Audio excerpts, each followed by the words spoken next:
Енді біз бүгін товар іздейміз. Товардың іздеу 3 түрі болады. Поискке жазамыз, сосын суретпен, сосын осы жерде өзінің рекомендациясы бар, сол арқылы іздейтін боламыз.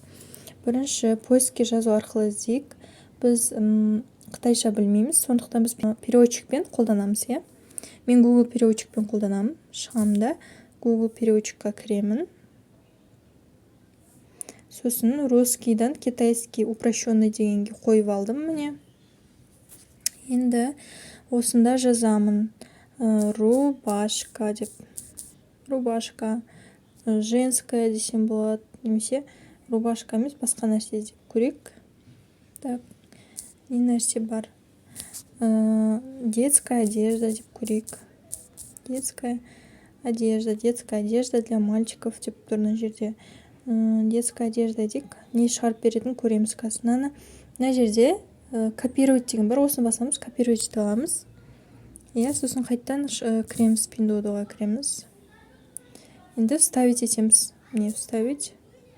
Мына жерде детская одежда 06 дейді. 06 это месяц қой. Өзі осындай 6-12, 6-12, иә. 6 ай, 12-ші айға дейінгі киімдер. Бірден 3-ші жасқа дейінгі аралықтағы детская одеждалар солай-солай кете береді. Мен өзімдікі просто детская одежда деп жаздым, соны көрейін. Енді бізге шығарып берді детская одежда. Біз именно қандай екен айтпаған соң бізге әр түрлісінен шығарып береді. Мысалы, мынаны көрейік. 17.04 дейді. Мына жерде 17.04 деп жазылып тұр. Бірақ кірген кезде ол баға өзгереді. Өйткені бұл жерде не болады? Мысалы 17.04 біліп аламыз. Ол не екен мысалы? 17.04. 17.04 бұл юбка екен. Юбканың бағасы екен. Бізді олар осылай арзан бағамен приманивать етеді. Бізді маған кіріп көрсін деген сияқты да. Сөйтіп қараймыз біз. Юбка болып шықты. Енді мына нені көрейік. Бұл 24-18 юань. Ал мына двойка 36-31. 36-31-ді давайте Қытайдың теңгеге не қылып көрейік, алмастырып көрейік. Ол үшін біз Google-ға кіреміз. Юань в теңге. Юань в теңге деп жазамыз. Бүгінгі курспен юань 61.86 болып тұр екен. Бізге қанша керек еді? 31.04 беді. Ой, бұл шығып кетті ғой. 36-31. Енді бұл жерге біз жазамыз. Мына жерге міне 36, 31, 2246 теңге екен. Иә, теңгемен шаққанда. Бірақ бізден Каспий 3% ұстайды. Мына бағадан Каспий 3% ұстайды. Сондықтан бұл баға өзгереді, кішкене тағы өзгереді. Сосын мына жерде 80, 90, 100, 110, 120 деп тұр. Ол кішкентай баланың сантиметрі, яғни сіздің балаңыз қанша сантиметр соған байланысты аласыз. 80-90 көбінесе ол новорожденный аудио, вроде бы. 100 ол бір жасқа сондай келеді. Енді бұны біліп алды, қалай поискке іздеп товар іздеуді.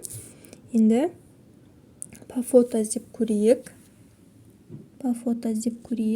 Ол үшін біз кіреміз. Фотоға кіреміз. Сосын мына жерде разрешить дейміз, иә? При использовании приложений. Бәрібір қайсысы только в этот раз десеңіз де болады. Бірақ запретить етпеңіз, өйткені сіз қазір іздей алмай қаласыз товарды. Сол үшін біз при использовании приложений басамын. Енді бізге қазір мен іздеймін. Вот Prada сумкасын көрініп тұр ма?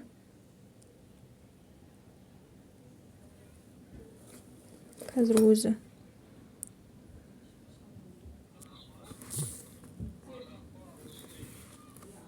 Вот шығарып берді, бірақ дәл ол Prada'ны шығарған жоқ. Міне, мынауғы. Менікі, бірақ бұл жерде көбінесе мынандай нелерін, логотиптерін жауып қояды. Өйткені оларға нелегально дейміз, сондай ғой. Сол үшін біз жауып қойса да, кейбіреулер ашып қойды, соны қараймыз. Мына жерде Prada емес, Париж деп тұр. Мысалы Париж деп тұр, бірақ бізге ол Париж деп, енді Прада емес Париж деп жүрген біртүрлі ғой. Сондықтан тағы көреміз. Мына жерде 151 юань дейді. Мына жерде қазір көреміз. Мына адам отзыв қалды десе, бұл тамақ қалдырыпты. Так. Мына жерде бізге көрінбейді тоже. Тағы іздейміз. Негізі осылай іздейміз по фото. Бұлай табуға болады. Былайынша Прада деген жазуы бар сумканы. Так. Оны көрейік. Жоқ, бағасы сәйкес келмейді.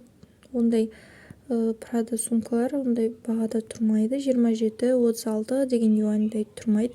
Ол 100 юаньнан артық тұрады. Мына жерде уже Прада деген жазуы бар екен отзывта. Значит, біз осыны аламыз. Міне несімен, коробкасымен келеді екен. Прада, міне Прада деген жазулары бар. Жақсы, качествосы жақсы сияқты. Өстіп тауып аламыз. Қайсысы ұнайды, бізге соны аламыз. Бірақ жаңағыдай Париж деген ол енді мен үшін бір түрлі екен. Біз енді қалай айтсам болады, копия ұстасақ та енді хотя бы Прада деген жазу бар копия ұстайық. Алла қаласа, сосын өзіміз оригинал сумканы ала жатармыз.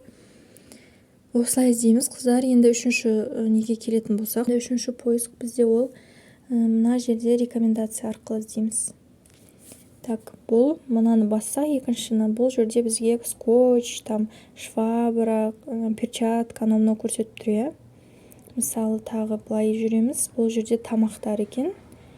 Наушники, анау электроника. Мына жерде аяқ киім, сумка аралас. Мына жерде очки тоже тұр. Давай очкиді басамыз. И бізге только очки шығарып береді. Очкиге керекті нәрселерді, мысалы там осы жерде чехолын шығару мүмкін, очкидің өзін шығару мүмкін, очкидің аксессуарын шығару мүмкін. Сондай, осылай іздейміз. Так, мына очкиді көрейік.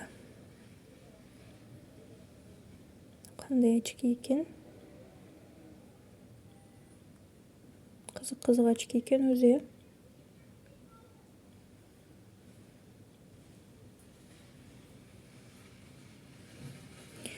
Отзыв, мен қарап атқандарым, адамдардың алғандары отзыв жазған суретімен. Бұл не екен? Этот зрениенің үстінен, чтоб күнге шыққанда ультрафиолетовый лучиға енді зрениен не емес қой, солнцезащитный емес қой, соның үстінен киіп кете салатын очки екен.